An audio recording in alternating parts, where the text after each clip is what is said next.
Hai, welcome to my YouTube channel. Di sini saya akan membahas cerita-cerita kriminal dan cerita menarik lainnya. So, ditekan tombol subscribe, like, dan loncengnya supaya tahu setiap aku upload video baru. Dan supaya tahu ceritanya, mari kita bahas.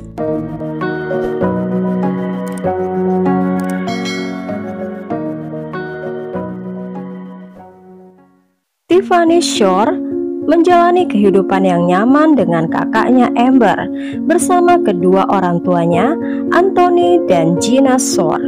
Anthony dikenal sebagai seorang musisi, bermain di beberapa band jazz lokal. Di antara pekerjaannya sebagai tukang reparasi, dia masih menghabiskan banyak waktu dengan kedua putrinya yang masih kecil. Kedua putrinya bersama ayahnya pergi ke pameran, melukis, atau melakukan hal yang menyenangkan. Keluarga itu mempunyai masalah. Gina dan Anthony sering bertengkar. Akhirnya Gina bertemu laki-laki lain dan mengajukan gugatan perceraian. Dia mau Anthony dan anak-anaknya pergi dari hidupnya. Dia memberi Anthony hak asuh anak-anaknya. Tiffany suka ayahnya dan tidak keberatan tinggal bersama ayahnya. Menurut Tiffany, ayahnya lucu, pintar, dan berbakat. Tanpa sepengetahuan Tiffany, sesuatu yang jahat mengancam lingkungan mereka. Dalam 2 tahun, 2 gadis muda dibunuh di dekat rumahnya. Masyarakat menjadi khawatir dengan kemungkinan bahaya bagi anak-anak mereka. Hari Kamis tanggal 26 September tahun 1986, Lori Trimbley berusia 14 tahun, gadis remaja dari Central Houston menghilang. Dia baru saja berjalan ke sekolahnya. Polisi menemukan tubuhnya keesokan harinya di lapangan parkir di sebuah restoran di belakang tempat sampah. Dia telah ditekan lehernya sampai meninggal.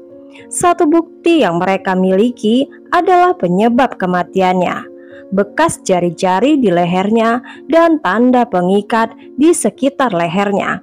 Tanda lehernya telah dililit dengan tali tanpa ada bukti yang lain. Kasus ini menjadi kasus dingin. Kamis, tanggal 16 April tahun 1992, sekitar jam 10 pagi. Kurir sedang berhenti di tempat parkir di West Houston Dairy Queen. Ketika dia melompat keluar dari mobilnya, dia menemukan jasad di drive-thru. Polisi segera dikirim ke TKP.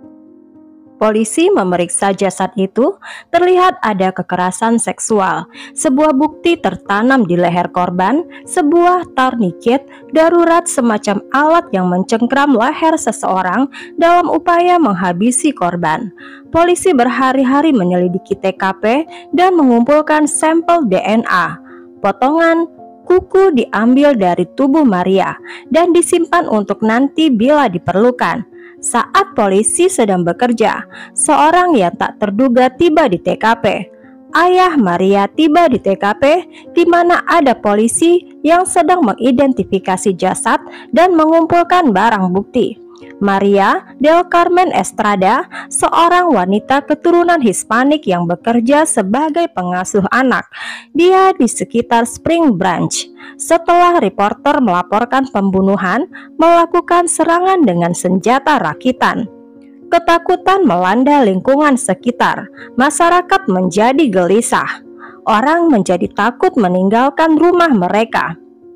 Anthony Shore, ayah tunggal dari 2 putrinya, melakukan hal yang terlalu jauh untuk melindungi kedua putrinya. Kata Tiffany, Anthony meyakinkan anak-anaknya tidak akan ada hal buruk yang terjadi dengan mereka jika mereka terkunci di dalam rumah. Anthony memaku jendela di kamar mereka. Dia melarang putri-putrinya keluar rumah karena seseorang akan menculik mereka. Hubungan Anthony dengan putri-putrinya, yaitu Tiffany dan Amber, memburuk. Dia menjadi sangat controlling, manipulatif, dan terobsesi dengan keteraturan dan kesempurnaan. Anak-anaknya mulai takut padanya. Rambut anak-anaknya harus ditata dengan cara tertentu, dan penampilan mereka harus bersih dan sempurna sepanjang waktu. Dia mengatur cara bicara dan cara bersikap anak-anaknya. Kalau anak-anak tidak menuruti, maka dia akan memukuli anak-anaknya. Beberapa bulan setelah anak-anak pindah tinggal dengan ayahnya, lingkungan mereka di North Harris County terjadi 2 kali serangan berat.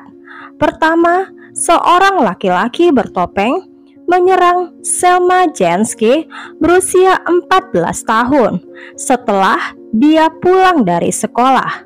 Penyerang menyerangnya di rumahnya, mengikatnya dengan lakban dan melecehkannya. Gadis itu berteriak dan menangis. Selma menggambarkan penyerangnya sebagai laki-laki kulit putih bermata biru. Tapi polisi disesatkan karena Selma selamat dari serangan. Polisi tidak bisa menghubungkannya dengan serangan sebelumnya yang menyebabkan kematian. Tanggal 7 Agustus tahun 1994, seorang anak bernama Dina Rebolar berusia 9 tahun hilang. Orang tuanya menyuruhnya membeli gula di toko kelontong berjarak beberapa menit dari rumah mereka. 30 menit kemudian, ibunya yang khawatir mulai mencarinya.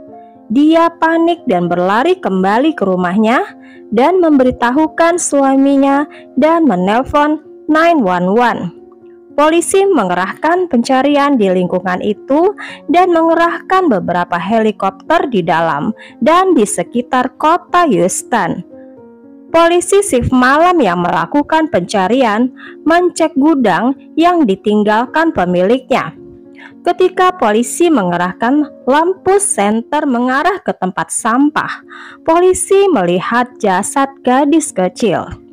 Tim forensik menemukan lilitan torniket di leher Diana. Polisi merahasiakan temuan ini. Tidak lama kemudian, media mengangkatnya menjadi berita. Masyarakat Houston tahu apa yang terjadi pada Diana. Semua orang menjadi syok dan marah. Polisi menyadari mungkin kasus Diana dan Maria mungkin sama. Polisi menyelidiki kasus ini berbulan-bulan dan mengira kasus ini tidak akan terungkap. Saat lingkungan itu dilanda ketakutan, sifat paranoid Anthony mencapai titik ekstrim. Anak-anak gadisnya tidak diperbolehkan keluar rumah sama sekali.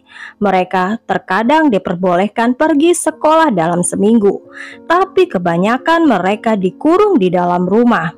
Akhir pekan, mereka biasanya bermain game bersama ayah mereka yang disebut sebagai permainan berpura-pura jadi band rock. Anthony mendandani anak-anaknya dengan kostum dan menyemangati mereka untuk menari di sekitar rumah diiringi musik keras. Di usia 10 tahun, gadis-gadis itu tidak menyadari ayah mereka mempunyai motif tersembunyi. Anthony Shore suka menonton tingkah anak-anaknya bermain. Ada kebiasaan keluarga Anthony yaitu minum coklat panas pada malam hari. Semula hanya ditawarkan kepada anak tertuanya Amber. Kemudian dia tawarkan juga pada anak keduanya Tiffany. Kakaknya selalu bilang pada Tiffany, "Jangan minum coklat panas itu, rasanya lucu." Tiffany hanya berpikir mungkin itu hanya coklat yang murah, yang jahat. Keesokan paginya, anak-anak itu sudah dalam keadaan dibius. Hari-hari berikutnya, Anthony mulai memberikan Tiffany coklat panas lebih sering, beberapa kali dalam seminggu. Tiffany mulai terbiasa dengan efek obat itu. Suatu kali, ketika dia terbangun tengah malam, dia ngeri apa yang terjadi dengan dirinya. Tiffany setengah sadar. Tiffany ingat terbangun saat itu terjadi, saat ayahnya melecehkannya. Tiffany berpura-pura tidur karena takut. Tiffany dan kakaknya Amber selalu berbagi segalanya dan saling mengandalkan satu sama lain. Tiffany terlalu takut bercerita soal pelecehan yang terjadi hampir setiap hari. Dia berpikir dia menyelamatkan Amber dengan tidak memberitahukannya tentang hal itu. Amber satu-satunya yang dia miliki. Mereka saling memiliki. Tanggal 14 Juli tahun 1995, hari Jumat, Barbara Robertson, seorang editor stasiun berita lokal, menerima telepon anonim tepat sebelum tengah hari. Barbara bilang, "Ada yang bisa saya bantu?" Orang itu mengatakan, "Aku punya berita buat kamu, ada pembunuh berantai berkeliaran." Tanpa sepengetahuan Barbara, seorang anak berusia 16 tahun bernama Dana telah dinyatakan hilang oleh orang tuanya 9 hari yang lalu. Polisi mengkategorikannya sebagai anak yang lari dari rumah dan tidak menanggapi serius laporan orang tua Dana karena Dana tidak tinggal dengan orang tuanya pada saat itu. Penelpon mengungkapkan lokasi jenazah. Tanpa mengetahui siapa penelpon, Barbara terus mengajukan pertanyaan. Selama 37 menit percakapan, si penelpon menjelaskan secara lengkap detail bagaimana jenazah dibaringkan. Ketika Barbara bilang kamu adalah pembunuhnya, dan si penelpon langsung mematikan teleponnya. Barbara pergi ke kantor polisi segera dan membuat pernyataan.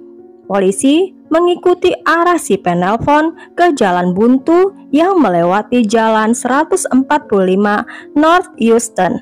Mereka menemukan jasad yang dia sebutkan kepada Barbara. Setelah 10 hari dibunuh, jasadnya tidak dapat dikenali. 2 barang bukti ditemukan. Yang pertama, sebuah tourniquet buatan sendiri yang tertanam di leher korban.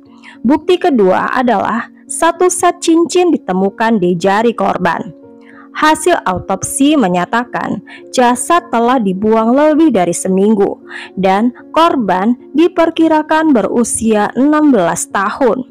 Setelah membandingkan timeline dan usia dari laporan orang hilang, satu-satunya orang yang cocok adalah Dana Sanchez. Polisi membuka kembali kasus ini. Dalam kasus Maria del Estrada, dia dihabisi dengan tourniquet. Diana Ribolar juga dihabisi dengan tourniquet, dan Dana Sanchez juga dihabisi dengan tourniquet. 2 tahun setelah ditemukan korban terakhir, situasi berubah drastis di rumah keluarga Source. Pacar Anthony ikut tinggal di rumah mereka, dan Anthony ingin anak-anak gadisnya keluar dari rumahnya selama musim panas. Jadi dia minta saudara perempuannya, Gina Shore, untuk mengantar anak-anak ke rumah ibu mereka di California. Gina memanfaatkan situasi ini karena dia tahu ada yang salah dengan rumah tangga saudara laki-lakinya Anthony. Kata Gina, Anthony mempunyai perasaan yang sensitif dengan anak-anaknya. Gina memperhatikan keadaan keponakannya. Dia sudah 2 kali melaporkan Anthony ke CPS. Pertama tahun 1993 ketika Gina pertama kali mengunjungi rumah baru Anthony. Layanan perlindungan anak dengan cepat menolaknya, membuat Gina merasa seolah berpikir terlalu berlebihan tentang rumah tangga Anthony. Yang kedua, Gina datang tahun 1995 untuk merayakan Natal. Ketika dia tiba-tiba melihat keadaan yang lebih buruk dari 2 tahun yang lalu. Anthony meninggalkan anak-anak gadisnya terkunci di dalam rumah. Semua jendela dipaku, tidak ada pengasuh anak, tidak ada listrik, tidak ada air mengalir. CPS sudah dihubungi oleh guru Tiffany tahun sebelumnya dan kembali Anthony membodohi mereka. Anthony seorang yang karismatik, sangat menawan, dan layanan perlindungan anak kembali menutup mata. Di California, Gina menyemangati keponakannya untuk terbuka tentang Anthony dan situasi mereka di Houston, tapi anak-anak itu menolak dan bersikap hati-hati. Pada suatu hari pada akhir musim panas, Gina dengan santai menanyai Tiffany yang membuat Gina terguncang. Tiffany mulai menangis dan menceritakan semua hal yang saudara laki-lakinya lakukan pada anaknya. Dia sudah melecehkan Tiffany. Gina mengumpulkan Tiffany dan Amber dan nenek mereka, Diana, untuk memberitahu mereka tentang situasi tersebut. Saat itulah Amber mengungkapkan cerita dari sisinya. Amber menjadi marah. Beraninya Anthony menyentuh adik perempuannya. Gina dan Diana memutuskan menghubungi polisi dan mengajukan gugatan kepada Anthony. Tapi sekali lagi sistem mengecewakan mereka. Mereka tahu kalau Anthony tinggal di seberang sekolah dasar. Seorang pelanggar seks tidak seharusnya tinggal di sana. Yang harus dilakukan Anthony adalah mendaftarkan dirinya telah menganiaya anak-anaknya. Sekarang Anthony ada dalam daftar pelanggar seks. Anthony lolos dari hukuman penjara. Yang harus dia lakukan adalah memberikan sampel DNA-nya kepada negara. Ketika Tiffany, Amber, Bibi, dan neneknya tahu Anthony tidak dipenjara, mereka marah dan khawatir Anthony akan membalas. 5 tahun kemudian di Dallas, sebuah laboratorium DNA yang baru dibuka di Dallas dan Sheriff Departemen Harris membuka kembali kasus pembunuhan tourniquet dengan fokus kepada Maria del Carmen Estrada. Satu-satunya korban yang ditemukan DNA yang tidak dikenal di kuku jarinya. Pada wanita biasanya akan meronta dan mencakar yang mengakibatkan kulit penyerang menjadi luka dan berdarah dan tertinggal di bawah kuku jarinya. Tapi ketika membuka kasusnya kedua kali, mereka kehabisan sampel DNA. Ini mungkin kesempatan terakhir mereka. Pada tanggal 16 Oktober 2003, terobosan dari kasus dingin selama 11 tahun ini akhirnya terwujud. Akhirnya ada kecocokan dengan seorang laki-laki di Houston. Mereka memiliki profil DNA yang sempurna yang cocok dengan DNA dari hasil swab Anthony Shore. Anthony segera ditangkap dan ditanyai polisi. Dia mengakui segalanya. Dia mengakui melakukannya pada Diana Ribolar. Dan dia menjawab pertanyaan polisi mengenai Lori Ann Trimbley, yaitu korban pertamanya yang tidak pernah dikaitkan polisi dengan pembunuhan tourniquet karena cara kejahatannya yang berbeda. Dia mengakui membunuh Maria, Dana, Lori, dan Diana. Media meliput penangkapan itu. Di sini Tiffany sudah berusia 18 tahun. Tiffany menerima telepon dari kakaknya Amber yang baru pindah kembali ke Houston. Amber bilang, "Hey, ayah adalah serial killer." Ketika persidangan, Tiffany terbang kembali ke Houston untuk bersaksi melawan ayahnya. Polisi kaget bertemu kembali dengan gadis yang berperan penting dalam memecahkan kasus tersebut. Tiffany membuat kasus ini terbuka lebar karena dia punya keberanian untuk bicara kepada polisi. Jaksa menuntut Anthony dengan hukuman mati. Mereka mengumpulkan saksi hidup yang mereka miliki, yaitu Tiffany, Amber, dan Selma. Pada tanggal 18 Januari tahun 2018, Anthony Shore dieksekusi mati dengan suntikan. Tiffany senang dan lega. 13 tahun setelah dia dijatuhi hukuman mati, dia akhirnya dieksekusi. Tiffany bahagia dan lega karena semua akhirnya berakhir. Tiffany melakukan terapi untuk pemulihan dan dukungan dari keluarganya. Sekarang dia bisa melihat dirinya bukan sebagai korban, tapi sebagai penyintas. Tiffany pindah ke Arizona untuk membesarkan putrinya sebagai ibu tunggal. Tiffany bekerja sebagai wakil serif dan akhirnya bergabung menjadi angkatan udara dan mempelajari ilmu forensik. Hebatnya, Tiffany, dia menjadi hebat seperti sekarang ini walaupun pernah mendapatkan pengalaman buruk dari ayahnya seorang serial killer. Bagaimana menurut kalian cerita kali ini? Tulis di kolom komentar ya. Berikan juga subscribe, like, dan tekan loncengnya untuk cerita yang lain.